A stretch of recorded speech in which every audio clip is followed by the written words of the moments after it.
Hello friends, welcome to my channel Education Life. Myself Rishika and here is the second part video explanation of the lesson A Synopsis This Was Family Robinson. And as I told you in the earlier videos कि मैंने इस lesson के 3 parts किए हैं, so this is the second part. And अगर अभी तक आपने मेरे फर्स्ट पार्ट वीडियो एक्सप्लेनेशन को नहीं देखा है तो वो आप मेरे चैनल पर जाकर देख सकते हो. And if you have any doubt, you can comment and ask me. And guys, please like and subscribe my channel. So let's continue with our lesson. So as you know, we had completed till here. So now we start from this para. And जैसे कि मैंने आपको बताया था कि अब family successfully island तक पहुंच जाती है एंड अब वो वहाँ पर टेंट बनाकर रहने लगते हैं. After some days Elizabeth inform William that she wanted the family to move to a safer place. Their current camp was not only exposed but also very dry and hot. So अब क्या होता है, कुछ दिनों के बाद Elizabeth जो William की वाइफ है वो विलियम से कहती हैं कि अब वो चाहती है कि वो अपने परिवार को लेकर एक सुरक्षित जगह पर चले जाए क्योंकि उनका जो करंट कैंप है जहाँ वो रह रहे थे वो बहुत ही एक्सपोज्ड हो चुका है. Exposed here means uncovered. Okay, वो पूरी तरह से एकदम सुरक्षित नहीं है, पूरा ख़राब हो चुका है और वो अंदर से बहुत ही ड्राई और हॉट भी है. If they built a house up in one of the large trees they would be safe from jackals. So वो कहती है कि अगर हम एक लंबे से बड़े से पेड़ पर अपना एक घर बना ले तो हम वहाँ पर जेकाल्स मीन्स वाइल्ड डॉग्स जो होते हैं उनसे, वाइल्ड एनिमल से, उनसे सुरक्षित रहेंगे. She described a perfect tree for the project, one whose trunk was nearly 40 feet in diameter. So वो एक परफेक्ट ट्री का एक्सप्लेनेशन देती है जिनका जो ऐसा ट्री जिसका डायमीटर आप समझ सकते हो, विड को बोलते हैं, उसकी जो चौड़ाई होती है ना वो लगभग 40 फीट होनी चाहिए. The branches were very long and extended straight out from the trunk making them perfect platform for a structures.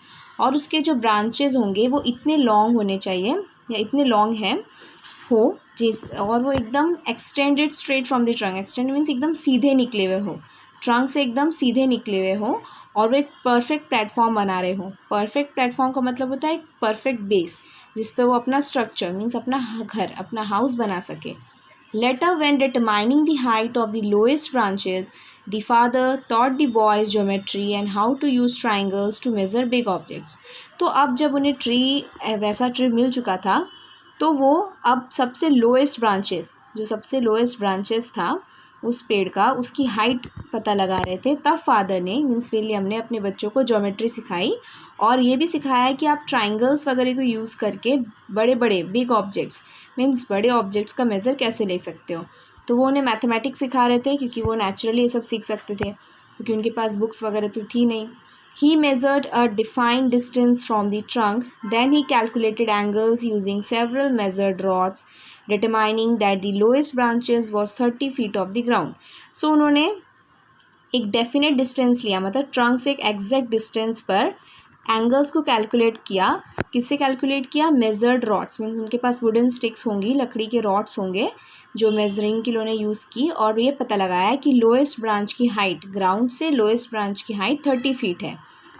The men noted a rope at certain intervals and attached piece of bamboo in each knot. Thus they created their ladder. So उन्होंने क्या किया कि हर intervals means हर दूरी पर रोप से, रस्सी के मदद से गांठ बांधी और हर गांठ में एक बैम्बू को फंसा दिया, एक बैम्बू स्टिक को फंसाया और इस तरह से उन्होंने अपना लैडर क्रिएट किया. लैडर मीन्स सीढ़ी, अपनी जो वो सीढ़ी ऊपर नीचे कर सके ट्री से, वो क्रिएट किया. Father return to the beach and collected driftwood thinking it would be perfect to build a sledge on runners rather than wheels. So father means William अब बीच की तरफ वापस आते हैं और ड्रिफ्ट वुड कलेक्ट करते हैं. ड्रिफ्ट वुड का मतलब होता है pieces of wood which are floating on the sea or have been washed ashore. मतलब कि पीसेस, लकड़ी के ऐसे पीसेस जो सी में फ्लोट करते हैं. आपने देखा होगा सी वगैरह में जो लकड़ी के टुकड़े कैसे कभी फ्लोट करते हैं या फिर फ्लो करते करते सी के एकदम किनारे तक आ जाते हैं, वो उसे ड्रिफ्ट वुड कहते हैं. सो वो उसे कलेक्ट करने के लिए, उसे इकट्ठा करने के लिए जाते हैं और वो सोचते हैं कि इससे वो स्लेज बना लेंगे. स्लेज का मतलब होता है vehicle for running over snow. Okay, snows वगैरह में आपने देखा होगा स्लेज जो व्हीकल की तरह यूज़ करते हैं वो बना लेंगे on runners, runners means wooden strips होते हैं, मतलब कि लकड़ी के जो स्ट्रिप्स होते हैं पतले पतले, वो लगाएंगे वो स्लेज के नीचे और वो यूज़ करेंगे। Later they used it to transport materials, और बाद में वो मटेरियल्स वगैरह को लेकर जाने के लिए उसका यूज़ करते थे, मटेरियल्स वगैरह को एक जगह से दूसरी जगह लाने में। Meanwhile, Elizabeth announced that the garden she had been tending was producing healthy plants. तो उसी बीच एलिजाबेथ बताती हैं कि जो गार्डन जो वो प्लांट कर रही थी, गार्डनिंग कर रही थी, उसमें बहुत ही हेल्दी प्लांट्स ग्रो हो रहे हैं, such as corns, melon, pumpkins and cucumbers were already growing. तो उसमें मेलन्स, पम्पकिन, कुकुम्बर्स ये सारे ग्रो हो रहे थे।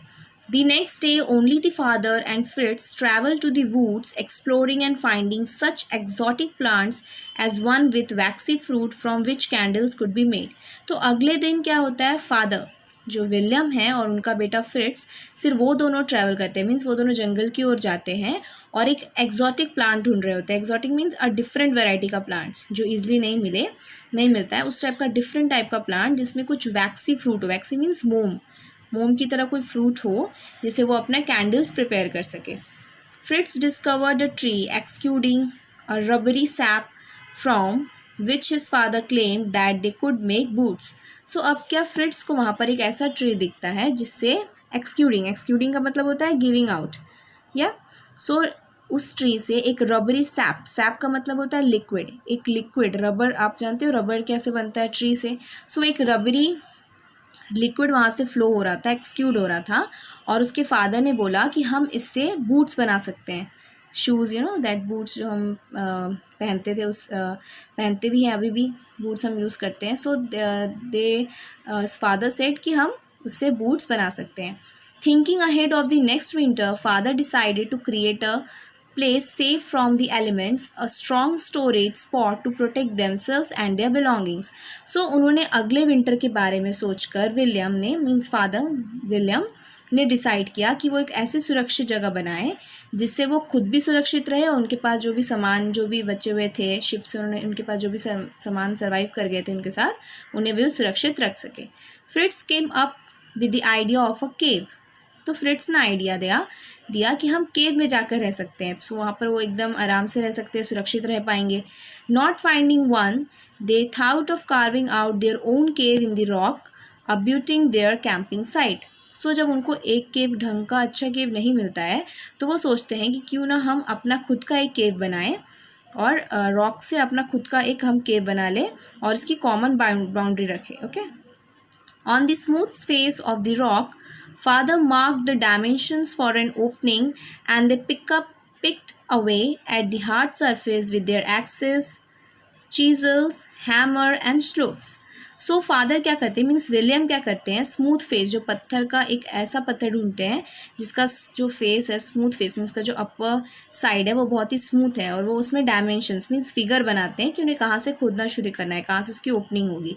फिर वो सारे अपने उस हार्ड सरफेस पर अपने एक्स, कुल्हाड़ी से, चिजल मतलब होता है a tool with sharp end, okay, hammers हथौड़े से, shovels a tool used for picking sands, आपने देखा हो गार्डनिंग वगैरह में भी हम स्लोव्स बहुत यूज़ करते हैं। सो वो लेकर डिगिंग करना स्टार्ट कर देते हैं। Over the next several days the family cut windows in the rocks to allow for cross currents of air and for sunlight to enter the cave. तो कुछ दिनों के बाद जब केव रेडी हो जाता है तब फैमिली तब तक विंडोज़ भी उसमें बना लेते हैं, मतलब रॉक्स को कट करके विंडोज़ भी क्रिएट कर लेते हैं जिससे क्रॉस करंट मीन्स एयर का आना जाना होते रहे और सनलाइट भी केव के अंदर आ सके। When they had finished, they had 4 rooms complete with a fireplace. They now had a new winter home. So अब जब उन्होंने सब फिनिश कर दिया था तो अब उनके पास 4 कमरे होते हैं जिसमें पूरी फायर प्लेस के लिए भी अच्छी जगह होती है, और अब उन्होंने एक नए विंटर होम अपने लिए क्रिएट कर लिया था। Because of the low light, the cave house they had built felt oppressive. Oppressive का मतलब होता है डिस्ट्रेसिंग और अनकंफर्टेबल भी आप बोल सकते हो। तो केव में बहुत ही कम लाइट थी तो जिसकी वजह से वो बहुत ही अनकंफर्टेबल हो रहा था। To remedy this father and Jack rigged up a new light. तो इसकी सॉल्यूशन के लिए फादर मीन्स विलियम और उनके बेटे जैक ने रिग्ड में असेंबल किया, एक नए लाइट का इंतज़ाम किया। They found a bamboo pole that could reach from the full floor to the ceiling. तो उन्होंने एक बैम्बू पोल खोजा, उन्हें मिला जो फ्लोर मीन्स केव के फ्लोर तक, केव के सीलिंग तक पहुंच सके. Then after securing it, Jack climbed to the top of the pole and hung a large oil lamp that they had rescued from the ship. तो जब उन्हें वो ऐसा मिल जाता है तो जैक क्या करता है, उसके पोल के टॉप पर जाकर एक बड़ा सा ऑयल लैम्प वहाँ पर टांग देता है और जो उनको वो ऑयल लैम्प उन्होंने शिप से रेस्क्यू किया था. One day they found that one of the family's hut had been completely destroyed and the cultivated fields around it had been trampled and ruined. So एक दिन वो क्या देखते हैं कि उनका एक फैमिली हट पूरी तरह से डिस्ट्रॉय हो चुका था, ख़राब हो चुका था और उसके आसपास जो उन्होंने फील्डिंग उन्होंने गार्डनिंग वगैरह की थी वो पूरी ट्रैम्पल्ड. सी ट्रैम्पल का मतलब होता है to walk on something to damage it. Okay, and ruined का मतलब होता है to damage. There are similar words only. So वो पूरी तरह से ख़राब हो चुका था, तहस नहस हो चुका था. There were huge foot marks everywhere, और वहाँ पे बड़े बड़े फुट मार्क्स भी थे, हर जगह पर थे. Father saw massive damage to trees as well as many huge footprints which he identify as belonging to an elephant herd. So father जो विलियम है वो देखते हैं कि बहुत ही ज़्यादा डैमेज हुआ था ट्रीज़ को और उसके आसपास ही बड़े बड़े फुटप्रिंट्स थे जिनसे वो आइडेंटिफाई कर लेते हैं, पता लगा लेते हैं कि ये ज़रूर एलिफेंट हर्ड मीन्स हाथियों के झुंड के हैं. The next morning the family began to design a new defense to discourage all wild animals from entering their cultivated lands. तो दूसरे सुबह फैमिली पूरी तरह से रेडी हो जाती है कि वो एक ऐसा डिफेंस मतलब अपने सुरक्षा के लिए ऐसी चीज़ तैयार करे जिससे वो वाइल्ड एनिमल्स को डिस्करेज कर सके, मीन्स अपने लैंड में घुसने से रोक सके. They also finalize their ideas about the new residence. तो फिर वो अपने नए घर के लिए एक फाइनल आइडिया भी सोचने लगते हैं. Rather than building a house on slits which the elephant could knock down easily, they would use 4 strong trees growing in a square near one another as the foundation.